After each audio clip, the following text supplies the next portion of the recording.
الله الحمد لله وكفى وسلام على عباده الذين اصطفى أما بعد فأعوذ بالله من الشيطان الرجيم بسم الله الرحمن الرحيم لا تثريب عليكم اليوم يغفر الله لكم وهو أرحم الراحمين صدق الله العظيم সমবেত প্রাণপ্রিয় তৌহিদি জনতা, বিভিন্ন স্তরের ধর্মপ্রাণ মুসলমান ভাই ও বন্ধুগণ, ছাত্র বন্ধুগণ এবং প্রিয় এলাকাবাসী, আল্লাহ পাক রব্বুল আলামিনের শুকরিয়া আদায় করি।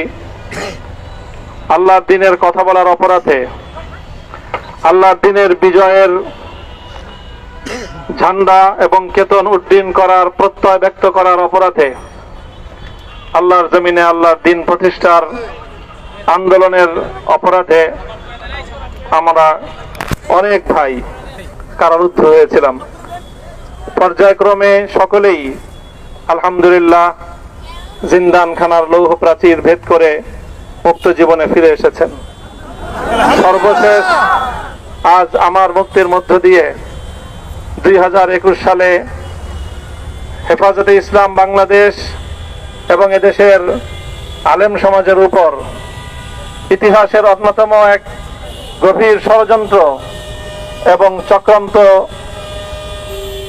নির্যাতনের যে স্টিমরোলার পরিচালনা করা হয়েছিল, তার আজকে একটি প্রাথমিক অধ্যায়ের পরিসমাপ্তি ঘটল। আমরা স্পষ্ট ভাষায় বলতে চাই, আমাদের উপর জুলুম করা হয়েছে, আমরা নির্যাতিত, অন্যায়ভাবে আমাদেরকে কারারুদ্ধ করা হয়েছে, বুলেটের আঘাতে আমাদের ভাইদেরকে হত্যা করা হয়েছে।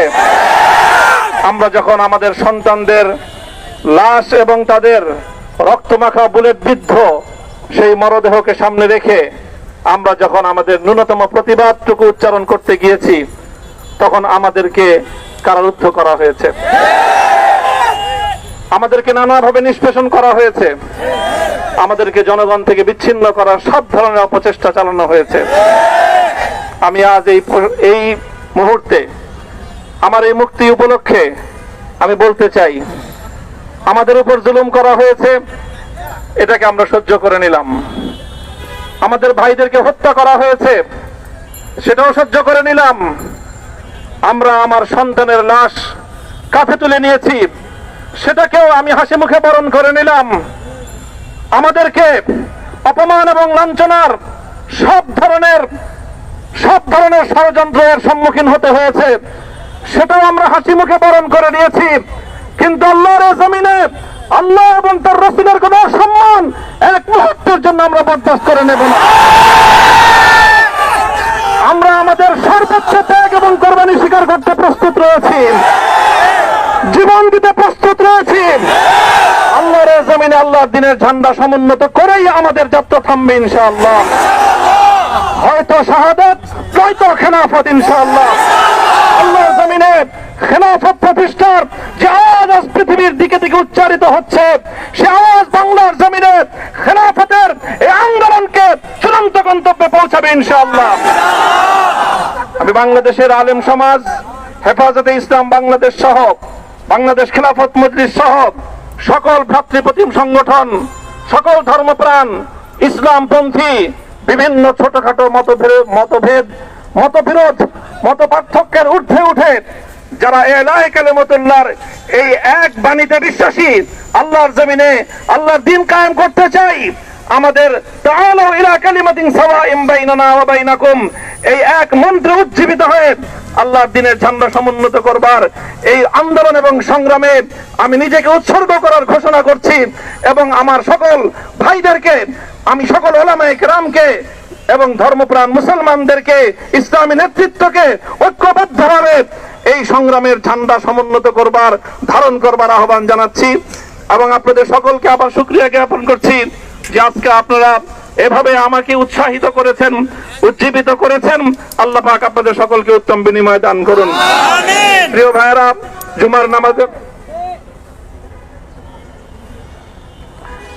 জুমার নামাজের একেবারে ঠিক আগ মুহূর্ত এখন সব মসজিদগুলোতে জুমার প্রস্তুতি চলছে। আমরা এখন এখানে খুব সংক্ষিপ্ত দোয়ার মাধ্যমে আমাদের আজকের এই প্রোগ্রামের সমাপ্তি ঘোষণা করব। এরপরে ইনশাআল্লাহ প্রত্যেকে সুশৃঙ্খল ভাবে যার যার জায়গা মতো বা আশেপাশের মসজিদগুলোতে গিয়ে আপনারা জুমার নামাজ আদায় করবেন। আমি আবারও বলছি, আমি আমার আলোচনার শুরুতে কোরআনে পাকের সেই আয়াতটুকু তেলাওয়াত করেছিলাম, হযরত ইউসুফ আলাইহিস সালাতু ওয়াস সালাম কারামুক্তি এবং প্রকৃত যারা অন্যায়কারী ছিল সেই অন্যায়কারীদের স্বরূপ ওনার সামনে উন্মোচিত হয়ে যাওয়ার পর, জাতির সামনে তাদের স্বরূপ উন্মোচিত হয়ে যাওয়ার পর তিনি যে কথা বলেছিলেন, আমিও নবী ইউসুফ আলাইহিস সালাতু ওয়াস সালামের অনুসারী হিসেবে তার সুরে সুর মিলিয়ে কণ্ঠে কণ্ঠ মিলিয়ে কথাই বলতে চাই, লা তাসরিবা আলাইকুমুল ইয়াউম, ব্যক্তিগত আক্রোশের প্রতিশোধ আমরা কারো কাছ থেকে গ্রহণ করব না। সকলকে আহ্বান জানাই, মাদ্রাসা, স্কুল, কলেজ, ভার্সিটি কোন শিক্ষা ব্যবস্থার ছাত্রদের মধ্যে বিভেদ করার নীতিতে মামুনুল হক বিশ্বাস করে না। আসো, স্কুলের ছাত্র আসো, আমার মাদ্রাসার ছাত্র পাশে দাঁড়াও, কলেজ থেকে আসো, ভার্সিটি থেকে আসো, তোমরা হাতে হাত মিলাও, ইনশাআল্লাহ দেশের স্বাধীনতা অক্ষুণ্ণ থাকবে। এদেশের ইসলাম এবং হাজার বছরের যে সাধনা সংগ্রাম, সেই সংগ্রাম বিজয়ী হবে ইনশাআল্লাহ। এই জনপদ ইসলাম এবং মুসলমানদের জন্য হাজার বছর ধরে এখানে কালেমার ঝান্ডা সমুন্নত করবার জন্য আমাদের পূর্বপুরুষরা যে সংগ্রাম করে গেছেন, সেই সংগ্রামকেই আমাদের কাঙ্ক্ষিত গন্তব্যে পৌঁছানোর জন্যই আমরণ এক সাধনায় আত্মনিয়োগ করতে হবে।